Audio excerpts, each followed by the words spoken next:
No niin, morjensta. Se on Jakki tässä.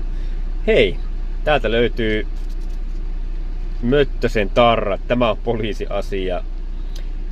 7 senttiä kertaa 7 senttiä koossa ja ympyrän muotoinen muotoilu tässä näin. Ja, niin kävin hakemaan tutulta tarratoimittajalta Jonilta, kävin hakemassa näin ja nämä ihan pirkaleen hienon näköiset. Eli jos haluat mopon tankkiin, skuuttiin, mihin tahansa polkupyörää omaa huoneen oveen tai ihan mihin tahansa, niin heitäpä viestillä, niin voidaan katsoa vähän tarrameininkiä. Mutta tämmöisiä uusia tarroja olisi saatavilla, niin kommentoi sinne tai sitten käy heittää yksityisviestillä Linssi Jussi Instagramin puolelle, niin käy heittää viestiä. Jos on tarvetta, niin voidaan vähän neuvotella.